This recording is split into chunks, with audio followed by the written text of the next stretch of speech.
And we have pitch number 2, Miss Olivia Yuhashi with Liv's Table. So join me in welcoming Olivia.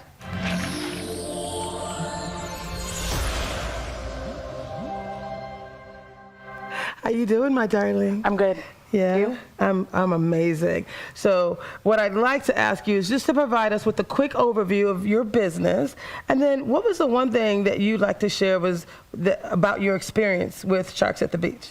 So I'm Olivia, owner of Liv's Table. We're a community-based food service organization.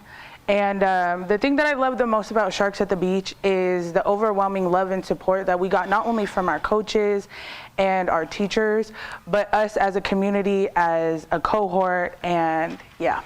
I love it. We hear that a lot. We are all about community, and I love that. So we are here for you to pitch. Are you ready? Yes, ma'am. All right, let's do it. Have you ever been made to feel a feeling that rubbed you in such a way you never wanted anyone else to feel that way?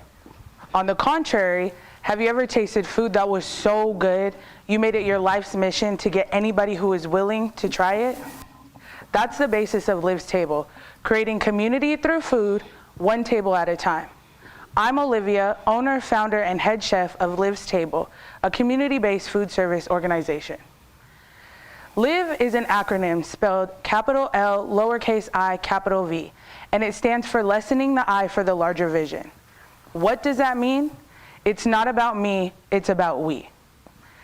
Growing up, my siblings and I dealt with a lot of social and socioeconomic issues. Being from a single-parent household, food insecurity was one that played a really big role in our lives. Being on free and reduced lunch meant we only had enough food for lunch, and sometimes we didn't even have that. These small problems manifested big feelings inside of me. Not being able to afford food, a necessity, as well as experiencing homelessness, paved the way for me to have 2 choices in life: follow the footsteps of those before me, or take the road less traveled. I chose the latter, hence the birth of Liv's Table. Growing up with a lot of siblings, I learned how to cook at a young age and found a passion in feeding people. I take food from all of my different cultures and combine them to make dishes that leave you salivating at just looking at the pictures. Organizations like Fair Start paved the way for me to become a corporate dining cook and really hone my skills. The operations that we have are catering, which depending on the event ranges from $15 to $30 per person, meal preps that range from $70 to $185 depending on the plan. I just created a cookbook that's called Fire in 15, and the purpose is to bring the fun back into food, as well as to help those in my community create food that's amazing tasting in about 15 minutes. And the QR code will take you straight there. We have other miscellaneous things like spices and sweaters that we do e-commerce for. The clients that we work with are families and people who need just a little bit more help in their daily food intake, as well as organizations that are community-based. We work with organizations that are run and led by those members of the BIPOC community.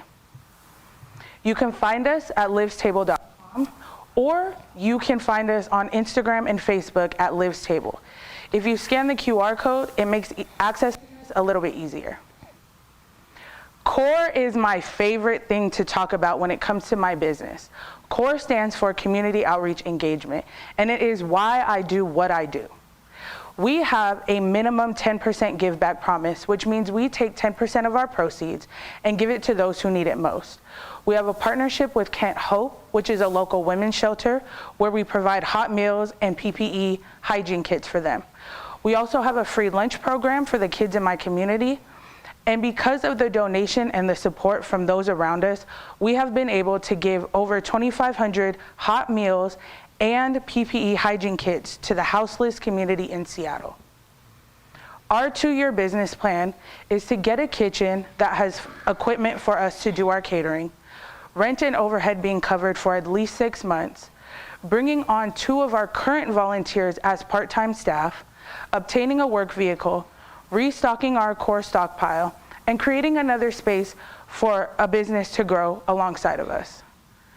Our outlook on this 2-year business plan is to have $30,000 net income the first year, doubling that to $60,000 our second year, and by 2025, we would like to be at $100,000 or more.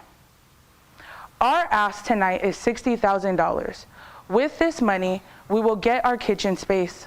We will add 2 volunteers as part-time staff so that we can pay them, get our work vehicle, and restock our core stockpile.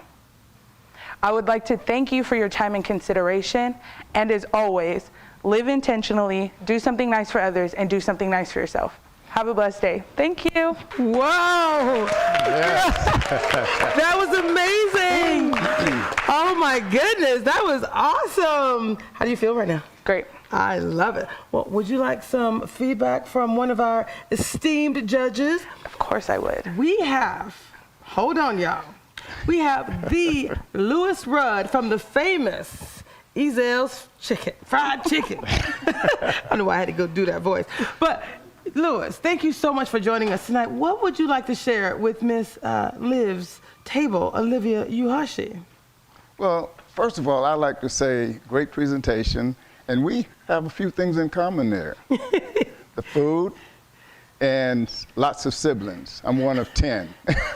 Yeah, so that can be challenging in times as well. But I think that you're onto something great as you speak about the community and investing into the community. There's a great return on that investment. And I also know that you do it out of love, right? And I have a saying, when you lead with love, there's always a great investment. So continue to lead with love. Thank you so much. Wow, that was awesome. Y'all, this was just pitch number 2. I'm overwhelmed and loving this. So when you start to vote for the People's Choice Award, Liv is number 2. Liv's table. Thank you, Miss Olivia. Thank More you. to come. Thank you. Woo! Y'all, I am just loving this.